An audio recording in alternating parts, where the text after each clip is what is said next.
Well, here we are talking about interpersonal communication, relationship building, and such for another day and several more days to follow.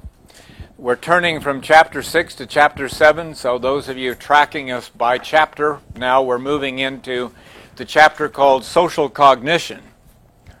When I discussed leading into interpersonal communication, that we would sort of divide the literature of interpersonal communication into two categories. You now begin to experience those two categories. They're not independent of one another totally, but they are sort of devoted to looking at unique aspects of interpersonal communication. And so it's reasonable to sort of break it apart for purposes of talking about it and thinking about it and studying it.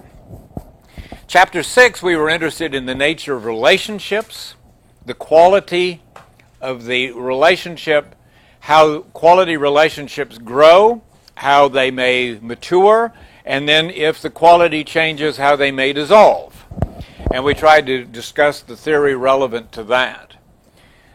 Chapter 7 deals with what is typically called social cognition, and then we can also put communication competence in there if we get our screen up. Thanks. Part of it is the notion that we have to come to know other people. And it's one of those sort of, isn't that an obvious part of human communication, to get to know other people? How smart do you have to be to say that we have to get to know one another? The question is, well, how do we get to know one another? What are the theories that explain this getting to know process? And we're going to examine that. One of the assumptions is that in interpersonal communication, what we do and say is designed to tell you, in a sense, who I am. What I do and say. What you do and say is a way of your telling me who you are, because all I know about you is what you do and say, or what is said about you. So I read your communication to try to figure out who you are. And there are some principles that underpin that. In another class that I teach last night had to do with interviewing, job interviewing.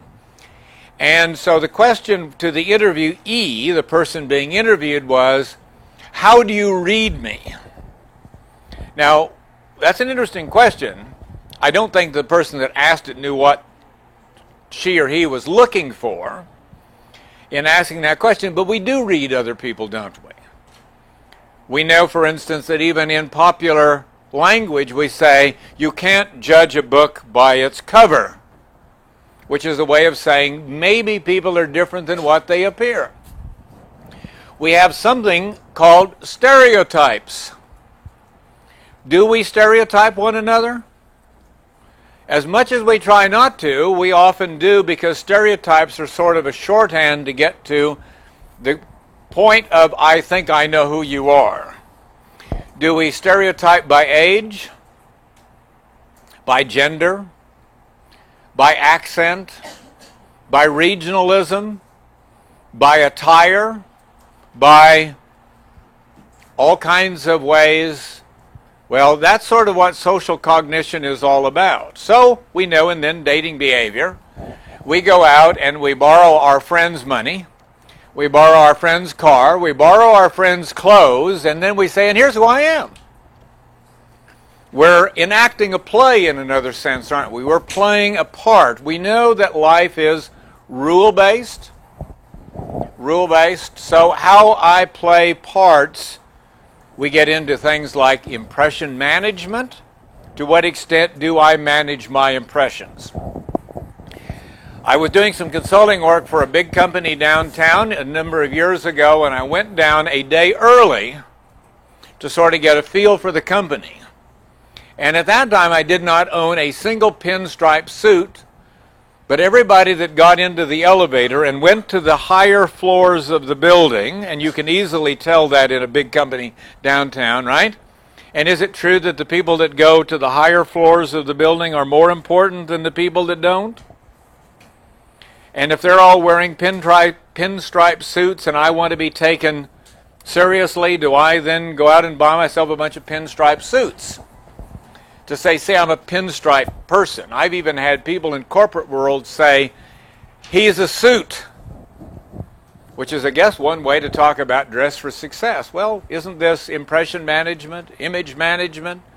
Aren't I playing to stereotypes on the assumption that I know that people do have ways of categorizing and making attributions about who we are?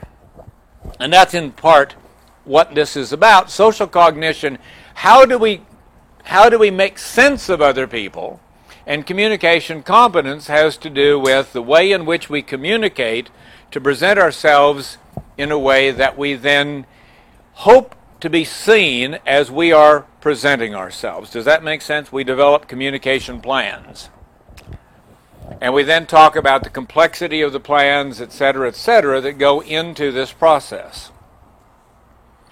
If you are going in to talk to a faculty member and you're going to ask the faculty member to do you a favor, do you get a plan together?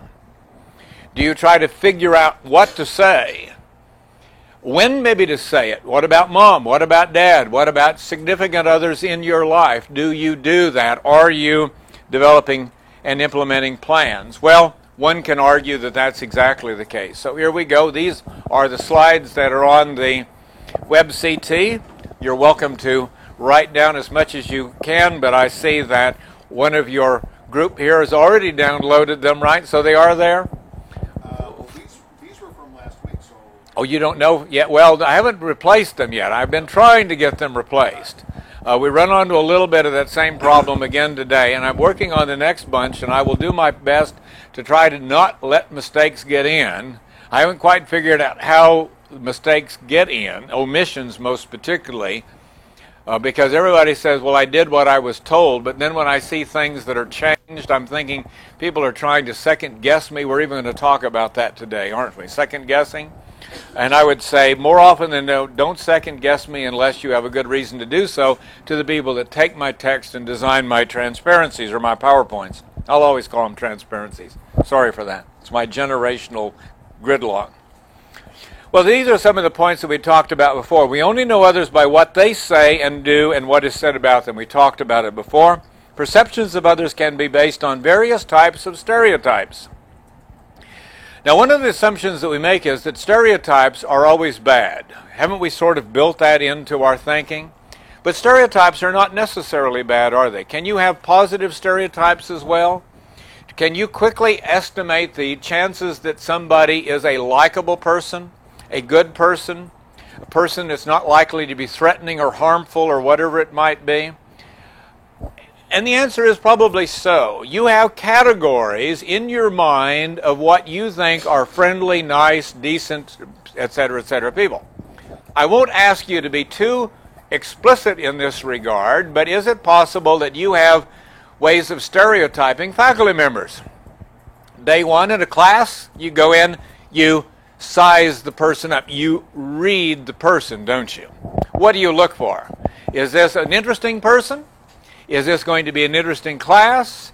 Is this going to be a hard class? Is this going to be an easy class?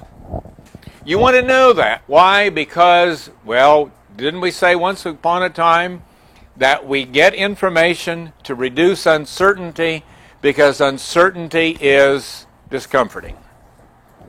You go into a class, you have a certain amount of risk. You have a certain amount of uncertainty. How well will I do? How well will all of this add up? Can I succeed? Can I achieve? Can I do all of the things that are necessary? And that's what life is all about, isn't it? Does it make a difference whether the faculty member is a male or a female? Does it make a difference with the age of the faculty member? Etc. I go into a business. I want to talk to an investment counselor. I go down to the firm. They say there's an investment counselor available for you. The person is back in the office in a very hip-hop kind of way with metal in their face. I walk in and say, you're just the person that I'm looking for to manage my portfolio. Oh, was that a stereotype that was operating? Well, see. And we do play to various stereotypes. In your generation, all kinds of things that you do to yourself, which seems to me enormously strange, is a part of your generation, right?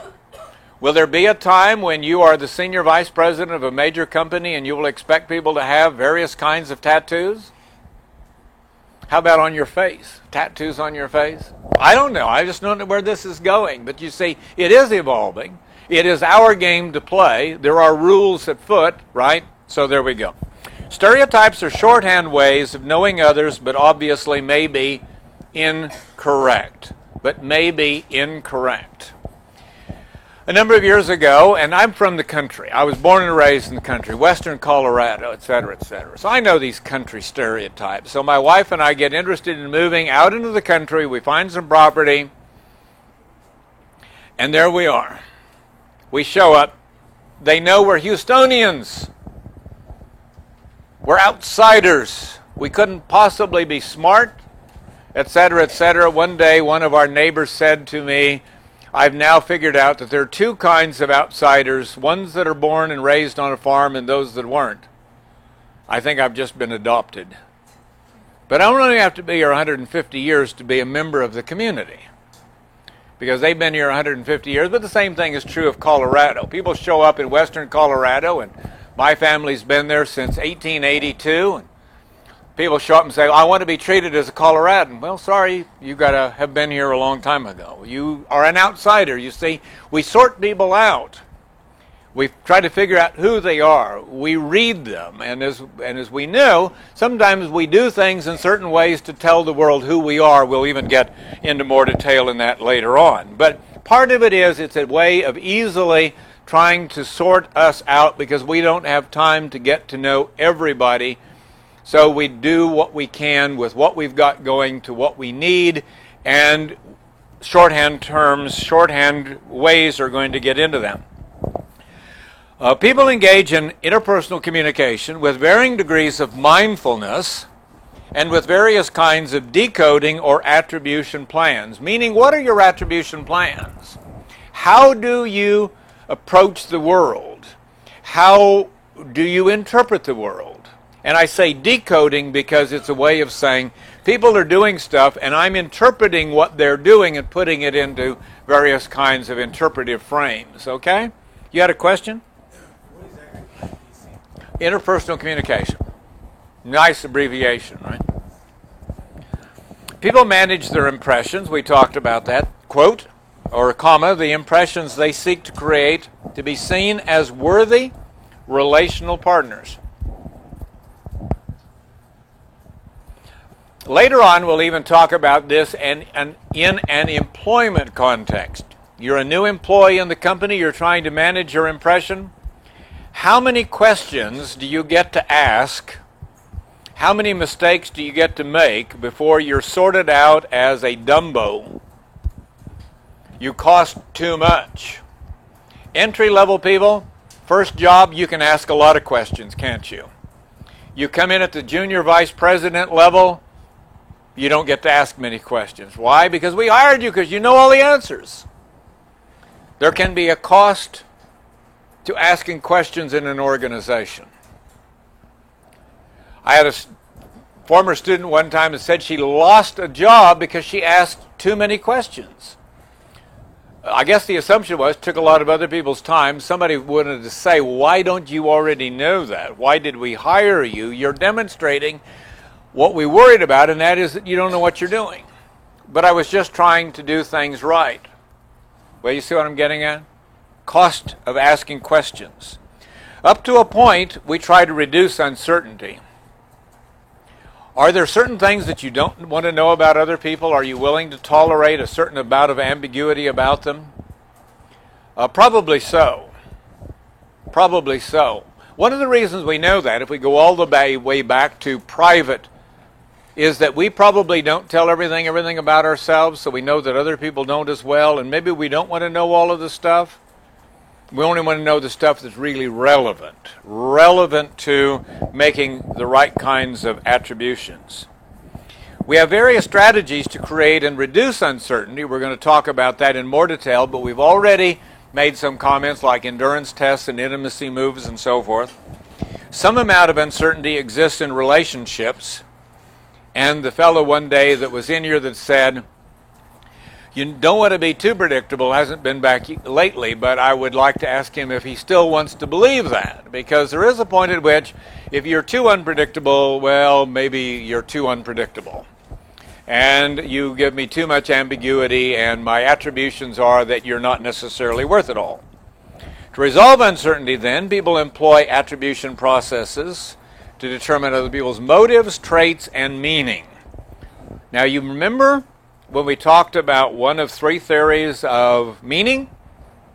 That we want to know why people are saying what they say, doing what they do, and that will then let us know what these statements mean. Do we make attributions to interpret meaning about the purpose for which the statement is made? That's complicated, but I think the answer is always yes. We do try to figure out why we're saying that, and sometimes we make it explicit. Why are you saying that? Why did you ask that question? What do you really want to know? What do you mean by that? What's your motive for that? See, because we then say, if I know your purpose, I know the meaning that I ought to give to that statement. People seek to understand the cost-reward ratios of relationships. We've talked about that before, but now we're into the business almost of being down the line of calculating that. Attribution is affected by disclosure. If I'm willing to disclose to you, I'm demonstrating that I trust you. That ties into our social penetration theory. Attribution is sensitive to social exchange ratios, meaning that if I know that you're a person willing to know and to comply with norms of exchange, and perhaps you even make it explicit that you're giving me something because I gave you something, all of that can be a part of that attribution process. And finally, IPC, interpersonal communication, processes with varying degrees of planning and mindfulness to the extent that people believe they are rewarding, meaning that when we communicate, we do so seeking to achieve certain positive outcomes and avoid negative outcomes. Well, with that, and here's one of the really messed up slides in this package, and I apologize for this. I really thought that this wouldn't happen. If I were to talk about the premise of attribution theory, I would say that the assumption of attribution theory is that we engage in communication by focusing upon certain aspects of individuals, certain characteristics of individuals, certain attributes of individuals, in a systematic way, even if in a biased way, if you would, to make sense of who they are. The kinds of attributions that we make are going to be sensitive to the language and culture that we carry with us. If you remember the theory of linguistic relativity, is it possible, is it probable, is it absolute that we see the world through words? So the words that I use to see the world will influence my view of that world. If I say, for instance, so-and-so loves country music, that's all I've said about them.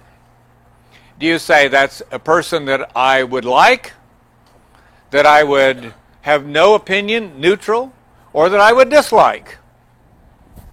Say, knowing that alone may be enough of an attribution to say, I put you into various categories. One time I was teaching this class, I made a comment about somebody liking country music, and the person said, yuck! Well, what about hip-hop, or what about classical, or what about people that like poetry? What about people that like opera? What about people that like surfing? What about people that, you see what I'm getting at? Don't we then begin to say, if you are that sort of person, then you are whatever. However we fill in that blank. And words do that. When we talked about language being propositional, preachers preach, teachers teach, etc., etc., etc. some studies in attitude formation one time, wondered whether attitudes are additive or multiplicative, and they talked about something along the line of cruel. Cruel, people would say, was a -2 on a scale of -3 to +3. Cruel. And then they would say nurse, and people would say nurse is a +2, right? So one of the assumptions is that if we multiply a +2 times a -2, people ought to think of a cruel nurse as a neutral. But if I say cruel nurse, you peg that sucker out, saying, can I go beyond a -3? A cruel nurse is worse than a -3. Here you are hostage and they are picking on you. They are doing things, right? Cruel nurse. So the point that I'm getting at is we have certain kind of categories. Cruel teacher. Is a cruel nurse worse than a cruel teacher? A cruel police officer. Is it by definition any officer that stops you for going 60 in a school zone is cruel? You see what I'm getting at? And so forth, and so forth, and so forth. We're trying to make sense of the world. Observers.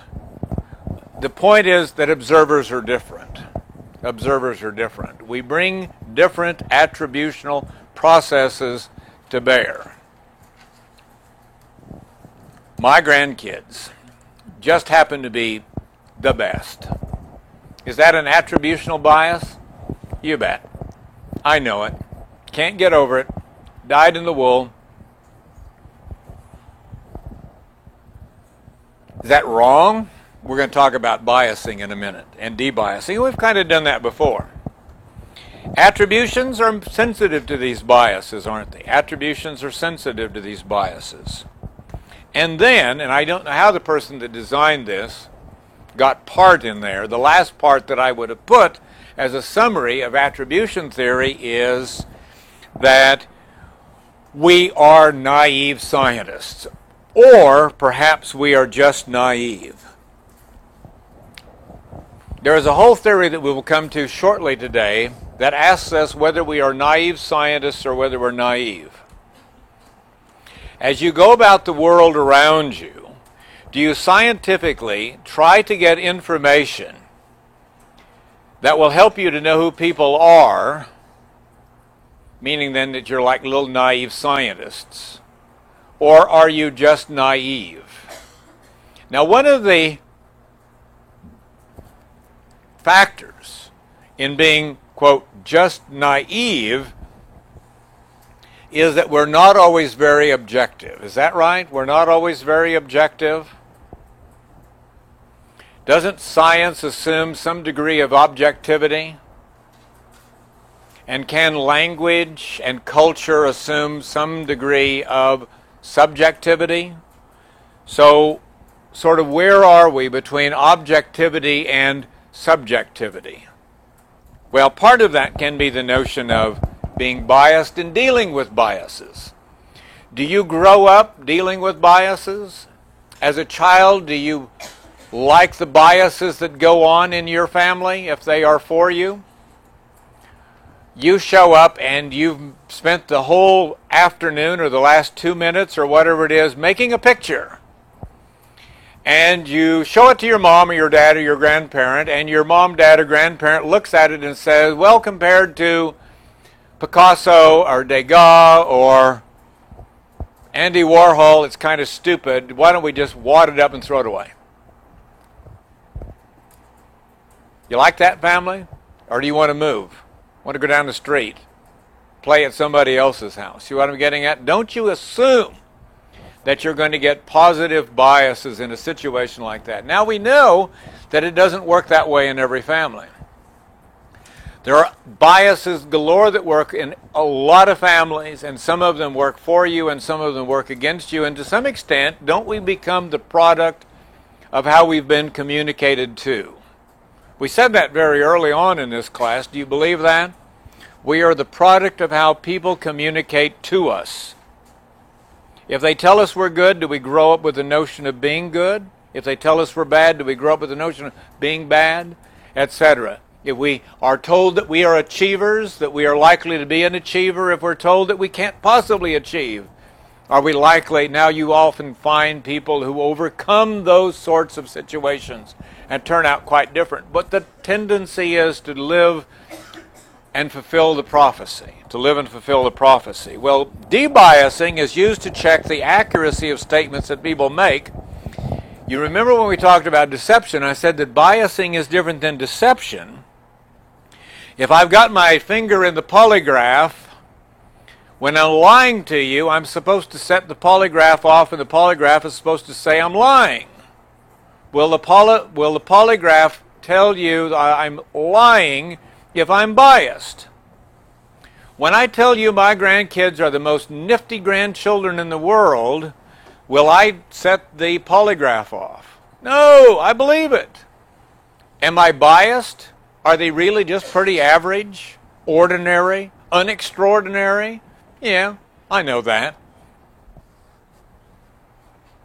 But I don't act that way. I don't really believe that when it comes time to look at them and see in them so much interesting stuff. Right? But somewhere down the street, other people are looking at their children in very much the same way, thinking what extraordinary children we have. But on norm, they're all pretty much the same, aren't they? But they're mine. Therefore, I'm likely to be biased, right? But it's not deception. Deception is lying. Biasing is giving a false report of the world which I don't necessarily know is false.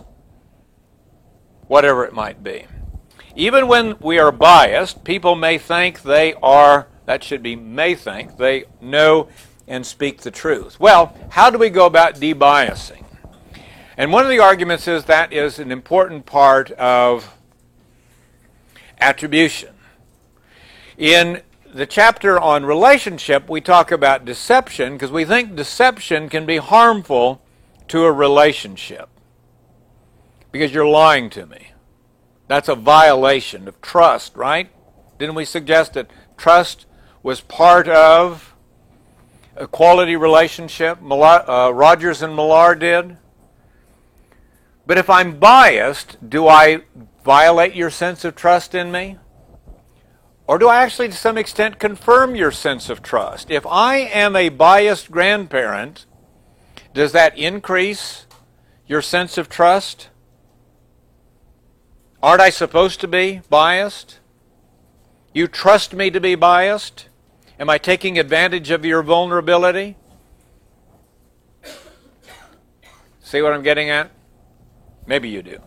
Well, what do we look for? Adequate sample size to see if people know enough to make a valid generalization. Well, I went to New Zealand one time, and I'm here to report on all of the New Zealanders. I now know New Zealanders. Do I? What if I met 3 of them? I met somebody from New Zealand once. They must all be alike. What are the chances? Right? Meaning, to what extent do you really know? What have you experienced? I'm always amazed at what people who've never taught as long as I have think about college students. You know what? You're really quite different than what most of them think you are. Part of it also is you're enormously varied. The real world out there thinks that college students are almost exactly the same. But having explored your lives for 40-some years, I know that you're really individually quite different in many unique ways. But you see, the problem is I've got a very, very rich sample to pull from, and other people have a very narrow sample. If I said, well, what do you think are stockbrokers? How many of you know a stockbroker, right? Maybe know one. Police officers, the only police officers that you usually have any contact with are ones that are arresting you for something. They've stopped you from going 60 miles an hour in a school zone. Or they visited with you. Well, anyway, I don't want to go into those gory details. People will become disclosive. Inaccurate reports, ones that differ from known facts. My child is really extraordinary because at age 4, my child can count to 10. A lot of kids at age 4 can count to 10. See what I'm saying? Or I make a report to you about people from a particular part of the country, And you say, well, but they're not all really like that. I know facts that would be the contrary. I know facts that would be to the contrary. Inconsistency with or among statements. Sometimes when we're biased, we make inconsistent statements. Or there are inconsistencies among our statements. Is my grandchild very well behaved? More well behaved than other grandchildren? And yet then I may tell you the stories where my grandchild misbehaved. Is that a misbehaving grandchild or a perfect grandchild or just a normal grandchild? See? The notion then of inconsistency within facts or among facts. Self-serving bias. Do I make reports that are self-serving? One of the reasons that we often maybe speak favorably about our grandchildren, as an example, is that my way of taking pride in my own genetic capabilities? They are bright, wonderful, charming because they've got good genes. Is that a self-serving bias? You want self-serving biases often to work for you, don't you? You want me to write a letter of recommendation. Isn't that a self-serving bias? My students at the University of Houston are incredibly brilliant, and this is by far the most brilliant of all of them. We had a guy one time, this is absolutely a true story, at the University of Texas, who in writing about doctoral candidates coming out for their first job said, "This is the best doctoral student I have ever had." 7 letters later, you begin to wonder, did you never change? Is this now sequentially the best? Or is this just biased reporting to make you sound incredibly important because you're now able to sort out all of these wonderful people and et cetera, or whatever it might be? Self-serving biases. Whether the people have had adequate opportunity to learn the truth. Do I really know what's going on? Sometimes, you see, one of the problems with stereotypes is that we make statements that are full of stereotypes and we have no real reason to know the facts behind those stereotypes. Well, we look to see if the person lacks information, if the person makes inaccurate attributions, inaccurate analysis of a situation, explanatory cues that alert us to the potential range of errors the other person might make, by evidencing a stereotype, for instance. If we know that somebody operates out of a stereotype, positive or negative, do we then assume that all of the other statements that person will make relevant to that stereotype will be influenced by that stereotype? Sometimes bigots are prone to say, I know a, right? Yeah. Is it? You bet I can. Did I get going too quickly? You could also download all of this, right? Yeah, right? Okay. Which probably even gets it more accurate than you're trying to write it down. But explanatory cues that alert us to the potential range of errors the other person might make. Relationship, fondness. Somebody gives a lot of blonde jokes. If you are in a company and somebody makes a lot of blonde jokes, do you ever become worried that you are a blonde? Does a bias work against you in a situation like that? Don't know. Is it an accurate reading of the world? Could very well be. Is it a lie? It probably isn't. Is it bias? Probably could be. But you see what we're trying to do in looking at this body of literature is to see what cues are embedded in statements that people make, and even the physical actions that they take, that can signal something to us that suggests that we have to be warned regarding the statements that the individual makes on the assumption that those are warning cues. Look for warning cues based on how the person frames the reports that can suggest the potential for errors. We seek additional information, perhaps, to check for biases if knowing the truth is important enough. We use many interpretations to see of the information or the source of the information to see if potential biases are at work. We ask questions at times. If you are a friend of mine, my age, you show me a picture of some child, am I likely to say, is this your grandchild? If I know it's your grandchild, does that help me to understand what's going on? I once was in a job interview for a corporate position. The guy who was interviewing me studied with a friend of mine, former colleague of mine, and the guy began the interview by telling me how impressed he was by that guy and by me. I've got leverage on him in the interview at this point, don't I? He then shows me something. I said to him, "Who developed this?" He said, "I did." What do you bet I said to him to get the job offer? "It's brilliant." Did I even pay attention to what he handed me? Didn't have to, did I? He wanted me to tell him it was brilliant. He fell for it. You see what I'm getting at? How we play these games out. Now, my statement was probably deception, but what I was doing was playing to a bias in that situation which he would have preferred. Clickety click clack click click clack click. People are trying hard to keep up with me here, huh? Okay. Well, when we go down the line, I warned you that we would eventually get to talking about naive science and naive scientists. A couple of substantial psychologists, one of them is a man by the name of Kelly, another one by the name of Thibault, worked on the assumption that humans are naive scientists.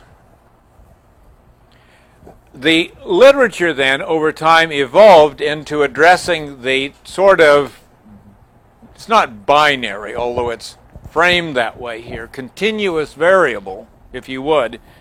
People act as naive scientists or are just naive. Just naive. Well, let's look first of all at the assumptions of naive scientists, and then we will talk about just being naive.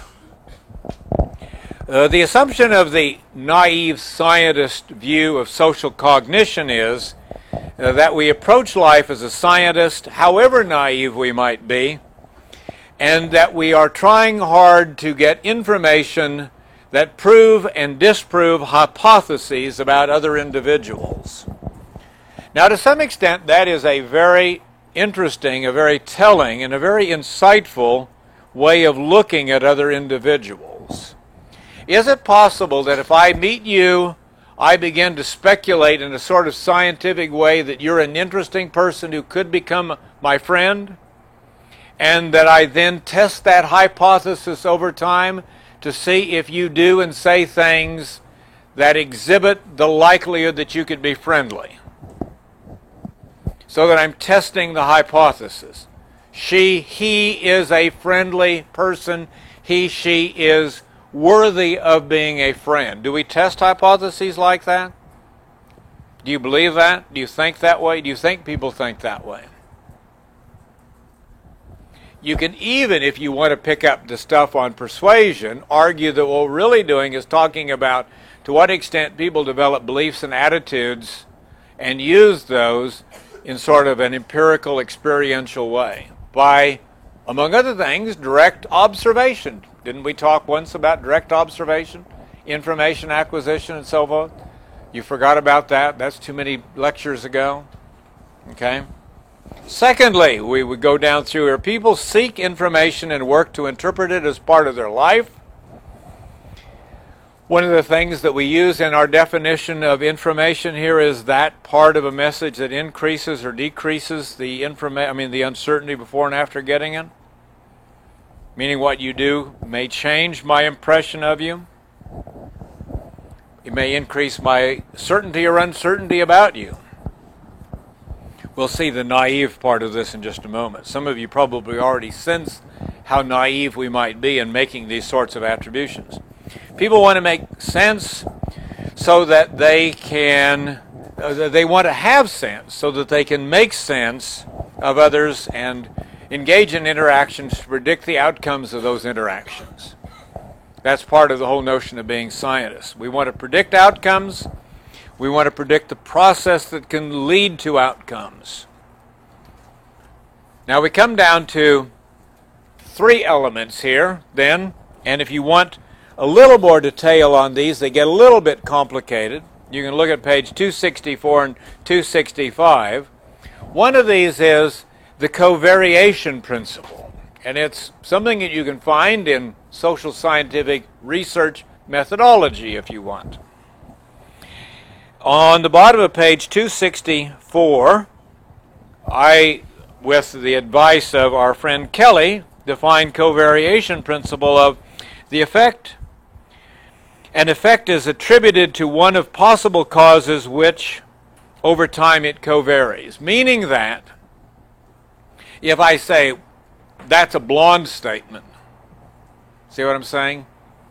That's a blonde statement. I apologize to all of you blondes. The truth is, but you do not know it, I'm a blonde. I'm a former blonde, so I guess I can be blonde joke, all right? If I use your blondness as a way of making attributes about you, do you see what I'm getting at? I had a friend that ended up getting divorced. He kept telling his blonde wife all these blonde jokes, and I think she finally believed that he believed them. I'm serious when I say that. An effect is attributed to one of its possible causes with which, over time, it covaries. Meaning if we see 2 things happening over and over and over again together, we begin to think these things go together. Blondness and idiocy. Blondness and stupidness. Blondness and naivete. We even go so far as to make movies about that, don't we? We play those stereotypes up. Some people become so known for it that they become the quintessential blonde. Marilyn Monroe, was she the quintessential blonde? Don't know. You see what I'm getting at? She is the blonde of all blondes. Discounting principle.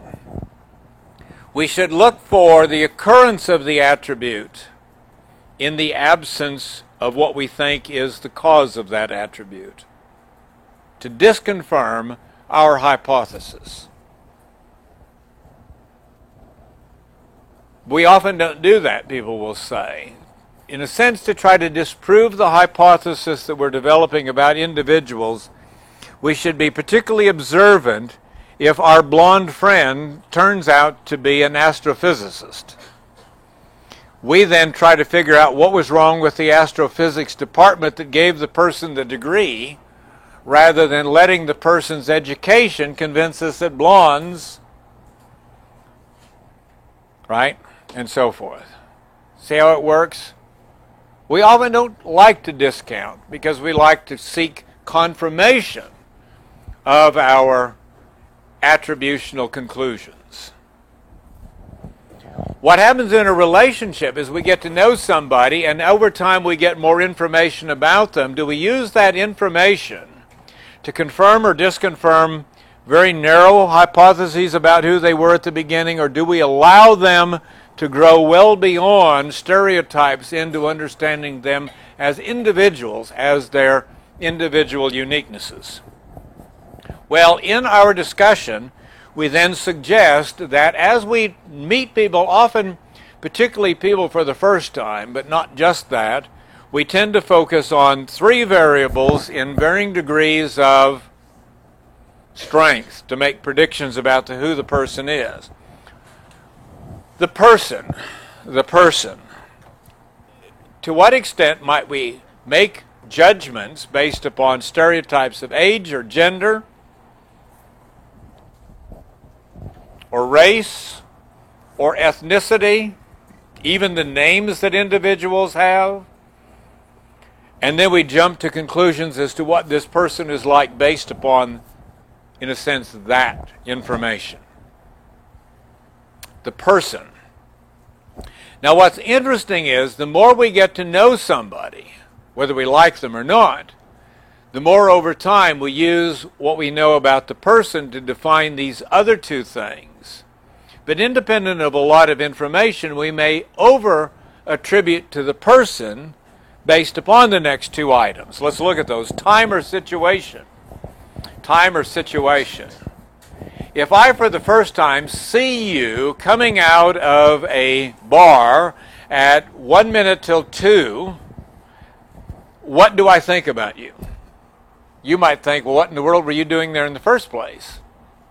But you see what I'm saying? As opposed to, you're coming out of church, or a synagogue, or a mosque.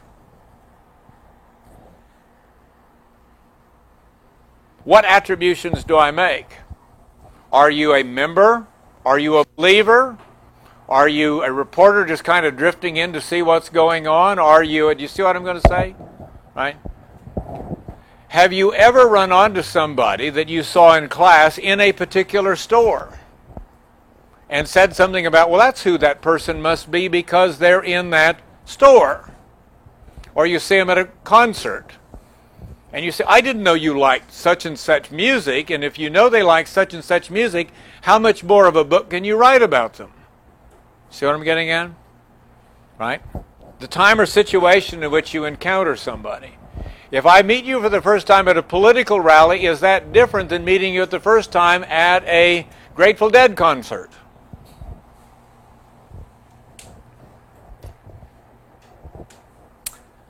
Entities. We talk about our attire, our appearance, or stuff. Do you ever go to somebody's house as a kid and look around to see who these people were by the stuff that they've got in their house? The stuff. Ever gone to a house that has an unliving room in it? My wife had an aunt that lived in Champions. And she had an unliving room in her house. Probably $10,000 to $15,000 worth of furniture in that room. I never saw anybody in the room. Nobody went in that room. It was the unliving room. The furniture was way too expensive. Everybody went into the other rooms, which I guess were then by definition the living rooms. But I've always called it the unliving room. Go into somebody's house, you don't know how either wealthy or poor they are, and you look around and say, oh, now I know more about you because of. You go to a friend's apartment and you see their CD collection. What do you know about them? Do they wear gimme caps? I'm just teasing as we play this out, right? Here you are dressed in all of your favorite garbs. One person now today shows up in a industrial shirt over here. My whole sense of you has changed today. You're wearing your industrial shirt. Does that mean that you're on your way to an industrial job? Or is that... Now, if it were a guy, we would assume it was the only shirt that was clean today, right? But a woman, we might make other sorts of attributions. But if you are wearing a uniform... Now, when we think about this as corporate behavior, when you went into your local little fast food place, do you expect them all to be wearing their little uniforms? Why? Because fast food service is supposed to be uniform, the same, no matter where. May I help you? A number one at any Wendy's in the world is supposed to be the same, and then we go to foreign countries, and their number one is different, and our whole life is upset, right? We have to look at number two, and is that what I really want, et cetera, et cetera. But the entities that we associate with. Do people that drive BMWs, are they richer than people that drive Saturns? Not necessarily, right? But when I drive my BMW, if I have one, which I don't, am I not trying to tell you, look how rich I am? Look how rich I am. Somebody saw my car the other day, and he said, my whole attitude towards you has changed. I then had to explain why I have that car. It's something I found. They gave it to me. I stumbled into it because it couldn't possibly be who I am. You see what I'm getting at?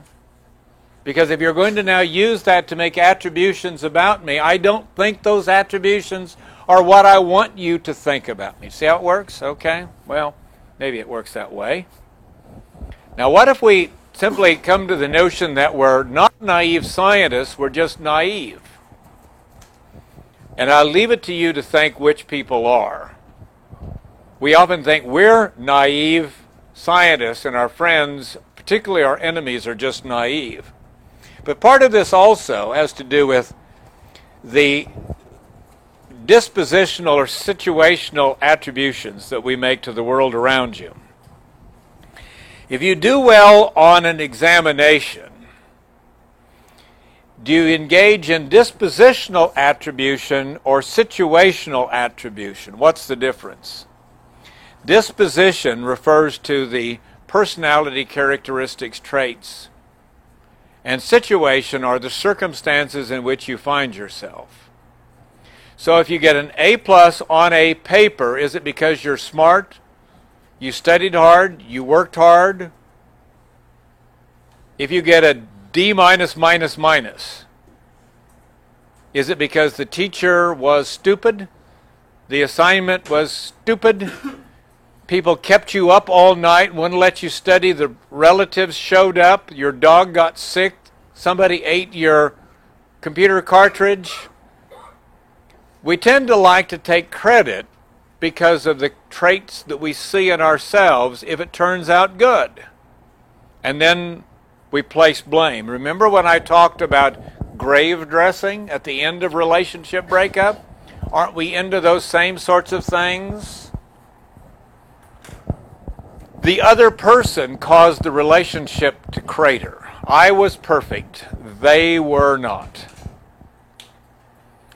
This relationship is going very well because I'm a perfect person and I'm making sure that it works well. Do you see what we get at? Now, it doesn't always work that way. We even wonder sometimes why it doesn't, but there is a bias to take credit for good and a bias to place blame outside for the bad. So we have these biases. Now, somehow I got Constructivism and social cognition backwards there. Let's talk about attribution biases and then we'll go back to Constructivism. Is it true that people tend to create or make positive personal attributions for good outcomes, dispositional attribution, they tend to place blame? Was that the one I just looked at? Yes. Okay. There we go. I'll go back to... There are two attributions theories in our slides, theory 1 and theory 4. Yeah, theory 4 is more along the line of the naive scientist. I'm sorry, the naive, just being naive. All right, if we sort that out, just being naive. There's a fellow by the name of Sillars, S-I-L-L-A-R-S, who argues that we're not naive scientists, we're just naive. So is this continuing on theory 2, or we're now going to theory 4, which is naive being naive, all right? I know. And I'm not sure what was back there. I'd looked at all of this morning, at least on paper. That's what you needed. That's what you needed right there. Thank you for helping me to handle my PowerPoint. See why I have a chalk, and chalk always made more sense to me than PowerPoint does. Okay, the argument by people like Sillars is that we're not really naive scientists, we're just naive. People are more naive in their attributions than they are naive scientists. Why is this the case? We tend to ignore information if it conflicts with attributional predispositions. What does that mean?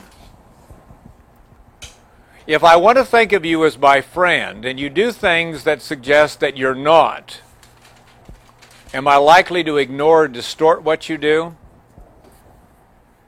at least for a while, won't I? To see if a pattern emerges. If you're my grandchild and you misbehave, do I overlook that? Where I might not overlook that if that were the behavior of another child?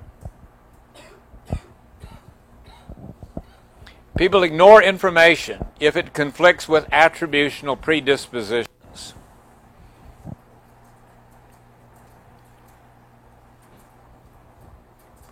People ignore information if it is based upon non-normative actions or traits. People ignore information if it is based upon non-normative action or traits. And again, that's another way of looking at what could disconfirm the bias. But if I want to maintain the bias, I ignore that information.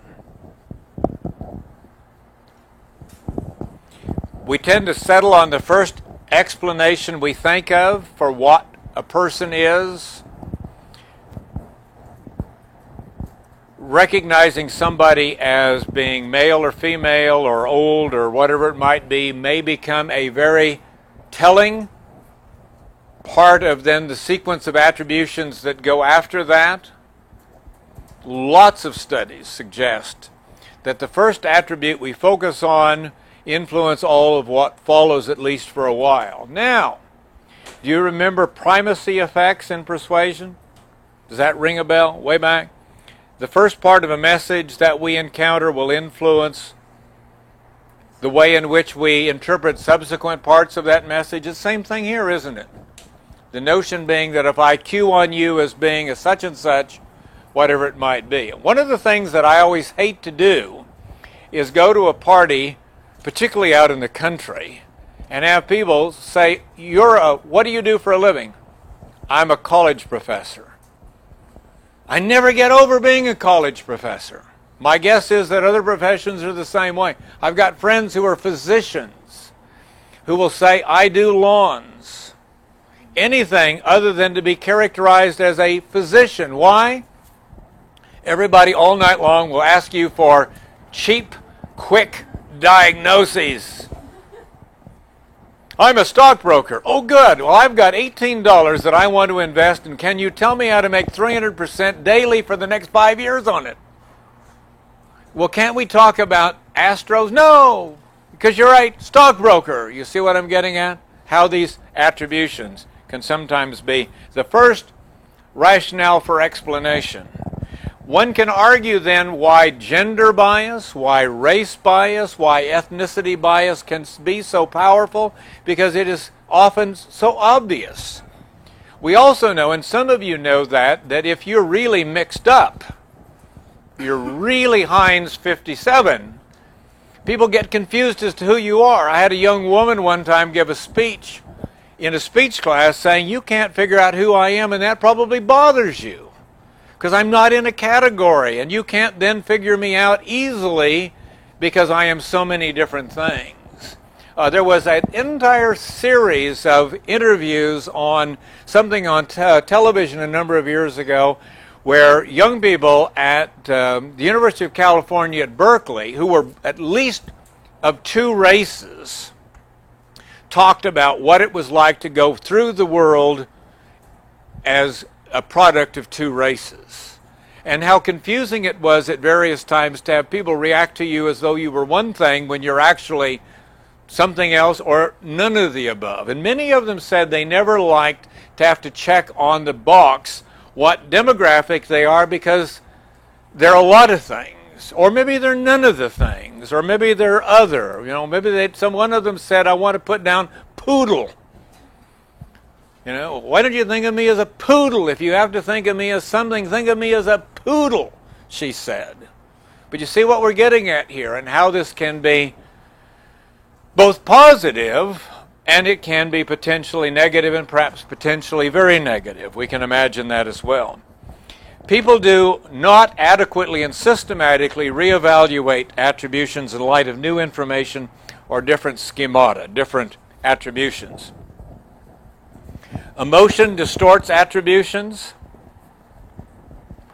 Let's imagine in a romantic relationship that you come to like somebody, and then over time you come to dislike somebody, and let's also imagine that their behavior never changed, but that your attributions changed. Is that possible? We sometimes say, you have become a very different person. And they say, but I haven't. I've not changed. If you want to like somebody, and if you want to be liked by somebody, do you focus on the positives? If you want to dislike somebody and be disliked by them, do you focus on the negatives? Does it then bother you when you find that somebody you dislike likes what you like? Then you have to either figure out what's wrong with them or what's wrong with you. Do you see what I'm getting at? So biases play in here. One of the other parts of this is that we use self-serving biases. We've told you that over and over again. We tend to overestimate the degree to which we have control over a situation, thinking that we really do understand a situation at many times when we may really not. People also tend to overestimate their attribution ability. How well can you read people? How well can you read people? I find that rather an interesting concept, right? How well can you read people? Is one of the reasons that we often think that we can read people very well is that we focus on a set of stereotypes, and that's all that we ever see about them. And then after a while, even if they change, we don't see it. So our first impression was right because we never give them a chance to be different than what we had imagined them to be. Have you run onto people that say, my first impression of people is never wrong? The more you believe that, is it likely that the more that is true because you never let people be anything different than that initial impression, that initial stereotype? This is one I like. Love this one. People employ a just world logic, especially for people they dislike. If someone you dislike gets a really bad grade, has a car accident, gets fired, do you say, yes, the world is just? Now, what if your best friend gets a really bad grade, gets fired, or has a car wreck? Is the world just? The world is terribly unjust. Is that right? The world is terribly unfair. It's the same world, folks. It's the way in which we make attributions about that world. And we like to believe that somehow justice works. And it may not. It may be far more random than you would imagine. People employ an unfair world logic for people they like, but in a different way. That's the point I was just making. Attribution tends to be based on what we think the other's attributions processes are. That gets even more complicated, doesn't it? If I approach you and you're making attributions about me based upon something that I see as a stereotype relevant to me, do I then respond to you as a kind of a person who makes those kinds of stereotypes? Do you see what I'm getting at? It's complicated, but is that the way the world works? That I see your biases and then I respond to you in that way? Do I even go so far as to fulfill your biases? Play the role? Act a certain way? You want those biases? That's fine. Could care less. Or do I just use those and dismiss you and never see you as anything other than that kind of a person? Well, it gets complicated, but we can imagine as much as 5 layers of, I'm going to go back and get that stuff on constructivism. We can imagine as many as 5 layers of what we call meta-perspectives. It gets complicated. It gets complicated. My perspective of your perspective of my perspective of your perspective of my perspective of your perspective of my perspective. That gets complicated, doesn't it? But we do that in a way, we'll talk a little bit about that when we get to co-orientation.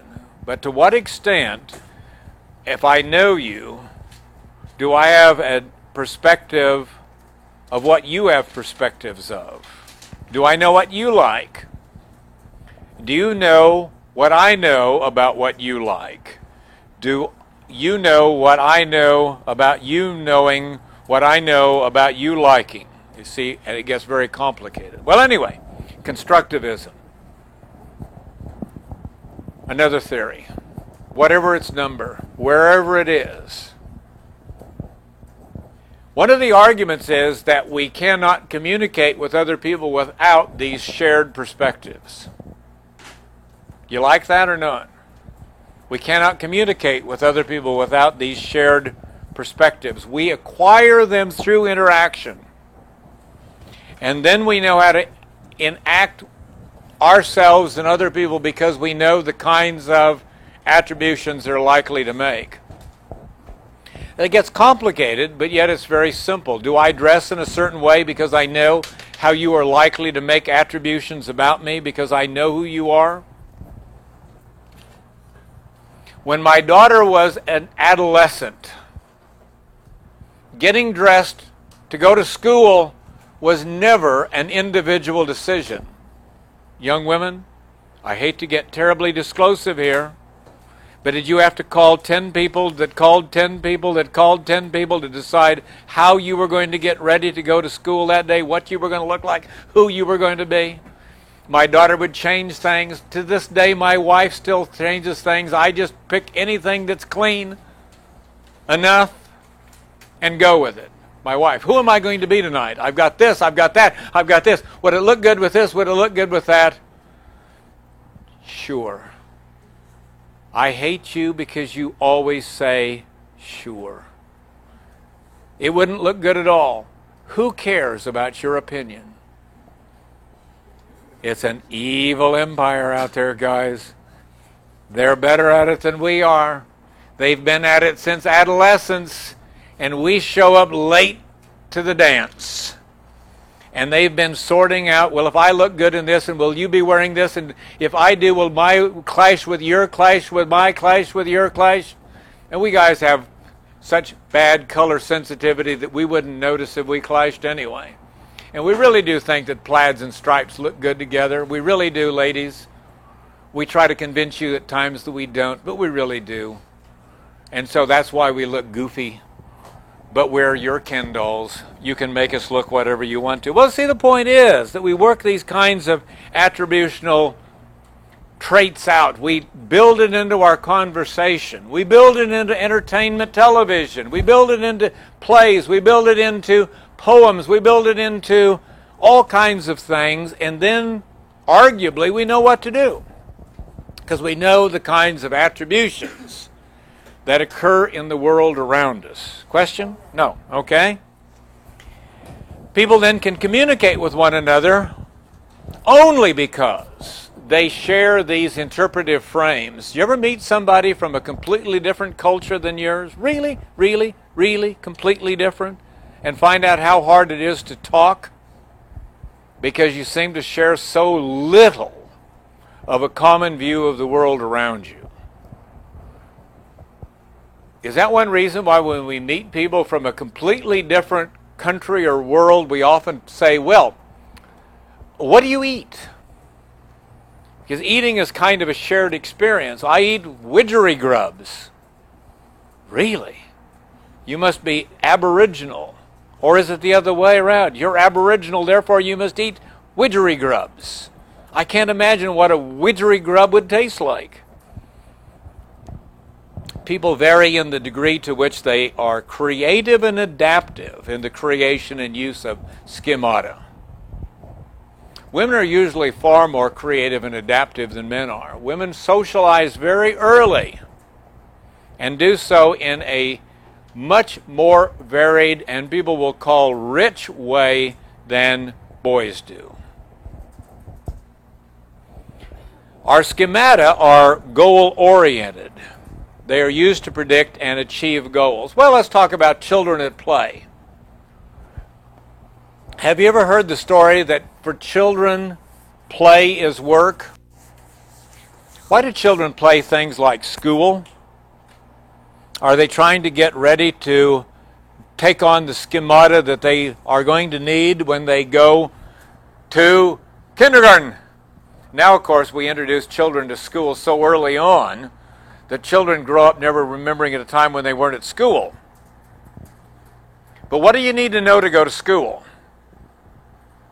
How to cut things out, what the alphabet is, how to take a nap or not take a nap, how to be quiet. You see what I'm getting at? We teach people that. We even probably do that in college as we get you ready to go for your job.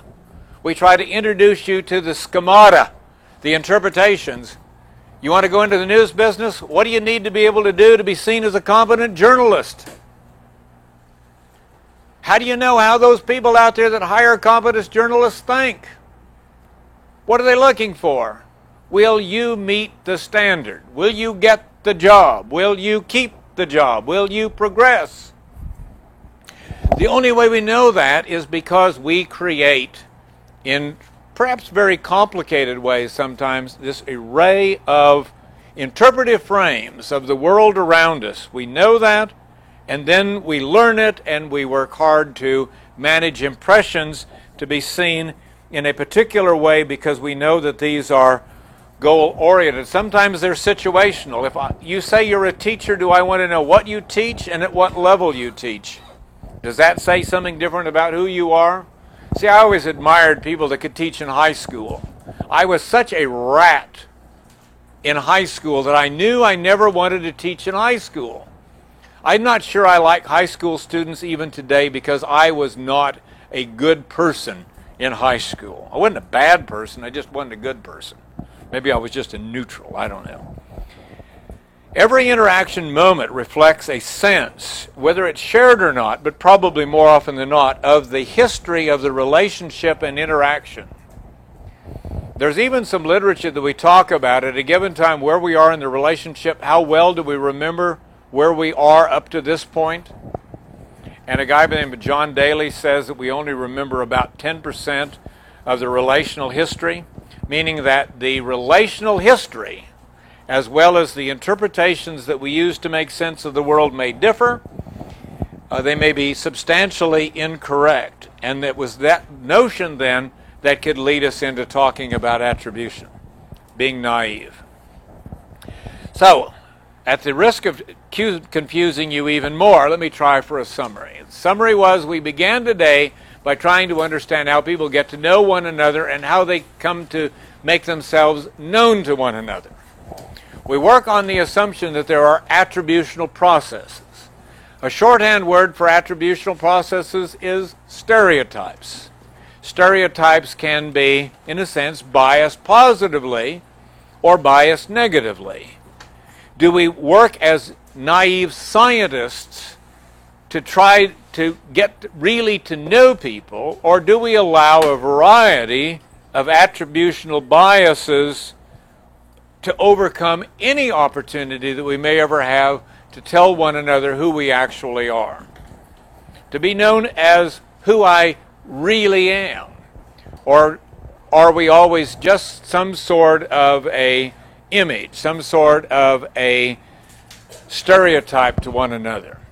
We can't function without them, but we also know that they can become confounding and dysfunctional because we may never be able to see one another or be seen independent of these stereotypes.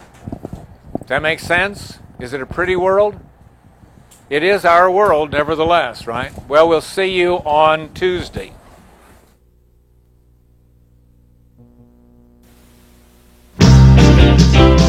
Thank you.